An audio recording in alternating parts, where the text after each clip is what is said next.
everyone. Welcome to this week's 10-Minute Trends webinar hosted by Direct Agents.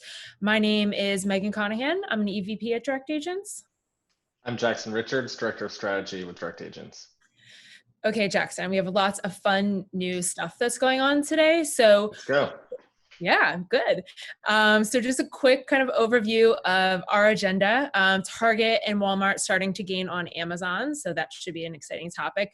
Media benchmarks versus mobility, and then increased interest in giving back. So let's just start with some of the interesting things that we're starting to see with marketplaces. So Jackson, you and I have been talking for months about how this pandemic is going to start kind of upending consumer shopping behavior and pushing more consumers to start buying online.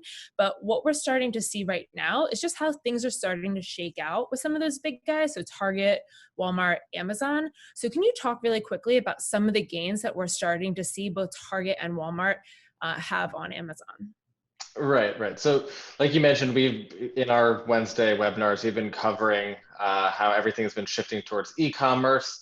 While overall consumer spending has been down, we have seen huge increases in e-commerce as people have been forced to shop online. But what we're starting to see now is that there's been a little bit of a shakeup in terms of market share as Target and Walmart have gained on Amazon. And there's a few reasons for that. One, Amazon already just controlled such a huge portion of that market, so there was less room for them to gain. Of course, most customers had already shopped with Amazon before, but what we're seeing is a huge influx of new people starting to shop online on Target and Walmart, where those might have been their retail, brick and mortar shoppers that are now starting to shop online, and we've seen huge gains in terms of sales and also market share against Amazon, particularly with Target. Target was already well positioned because of their recent purchase of Shipt, which allows them to deliver to more places very quickly. But even just today, we saw some for Q1 data from Target come out that was really strong. So online Target sales increased by 141%. Wow. Q1 year over year, and demand for their same day services. So this is things like buying online and picking up in store increased 278% year over year. What this means, we've been talking a lot about how Amazon is a growing media platform, advertising platform. I think we're going to see a huge increase in investment from marketers, particularly in the CPG space, of marketing with Amazon, with Walmart as well as Target to increase their presence just across these e-commerce marketplaces.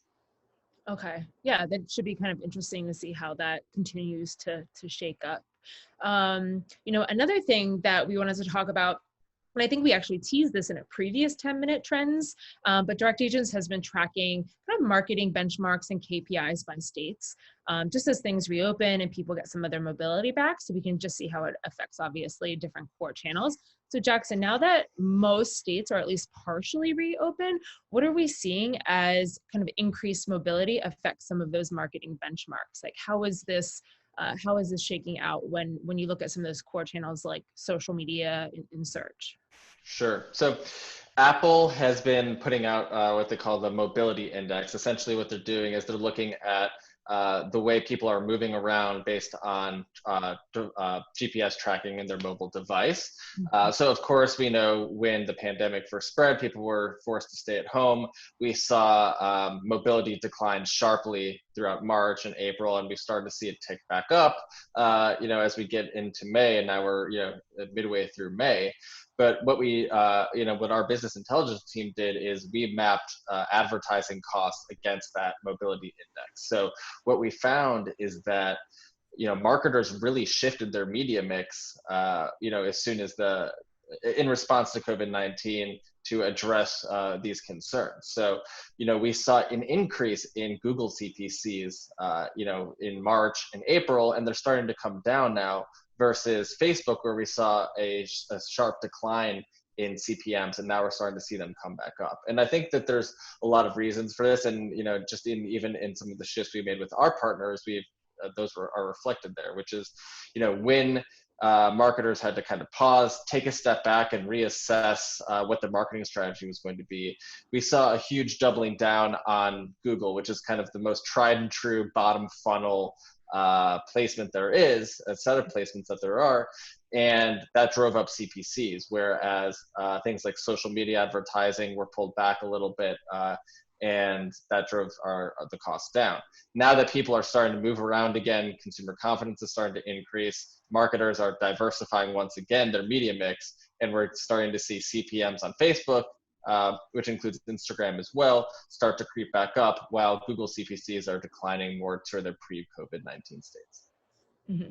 And I guess, and I forgot to say this before, but if anybody obviously has questions, please feel free to chat them to us and we can try to get to it. But Jackson, I guess my question for you was, should marketers do anything with this data right now? Is this something that is still kind of a wait and see how things continue to shake out, or is there any actionable takeaways people can use at this moment to continue to diversify or continue to make their marketing mix more efficient?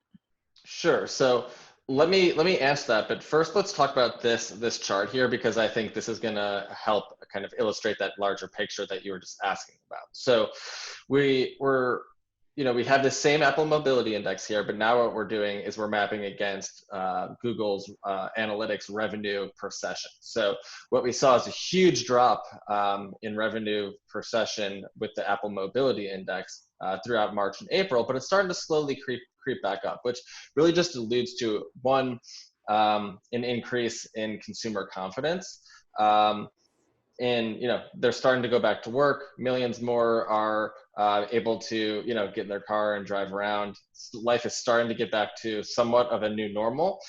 So people are spending a lot more again. So I think one, to answer your question, what should marketers know is really, what is happening in the states where your customers are most heavily concentrated. If we talked last week about how there's a huge opportunity for biddable marketplaces like Facebook and Instagram because costs were so low. Well, now that people are out and about again, or starting to become out and about and again, those costs are rising. So they're still not necessarily back to where they were, but I would definitely say, now that we see that consumer spending is starting to increase, like now is the time to get back and kind of restate your marketing mix. Not necessarily to where it was before, but like, you don't need to be in this really constrained space because people are spending a lot of time on a lot of different channels. They're ready to get out and start engaging in activities again. So it's just important to understand the mindset of your customer, where your customers are, and reach them where they're spending the most time. Yeah, that's a great point. So the last thing we wanted to talk about is some of the increased interest that we've seen in charities, charitable organizations, and giving back. So this is something we've been tracking pretty much since the pandemic has begun.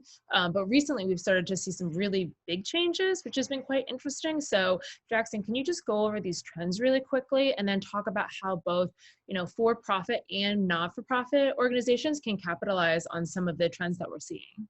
Yeah, so we just wanted to end today's webinar with some pretty happy news, but as we see it, we've definitely seen a huge increase in search volume related to giving. So whether it's donating to charities that are directly involved in COVID-19 response, or just to people who are suffering or in need of food and health supplies and things like that. So over 1,000% increase in search volume week over week for best charities to donate to for COVID-19.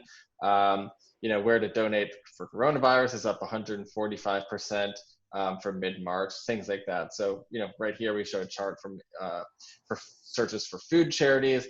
Obviously, there's a stark increase there. It's really great to see.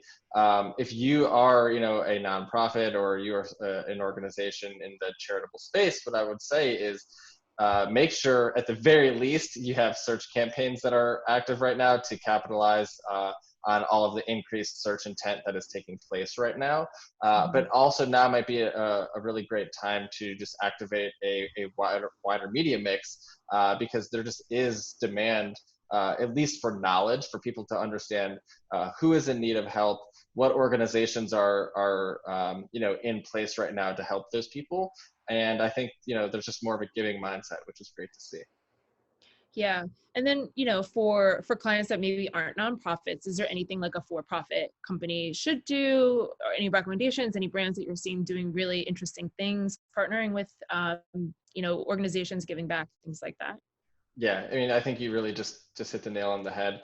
Partnerships, whether you're partnering directly with a nonprofit or a charitable organization, or you have an arm of your own organization or a certain initiative that might either be new or it's ongoing, but it hasn't been necessarily at the forefront of your marketing messaging.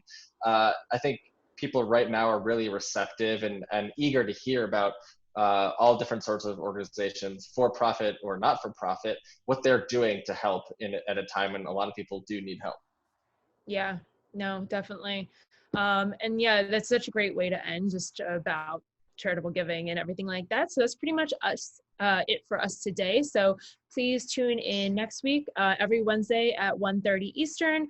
We'll be back with our 10-minute trends. And of course, if there are any questions or thoughts that you have, that you want more information from us, please email marketing@directagents.com, and we will see you all next week.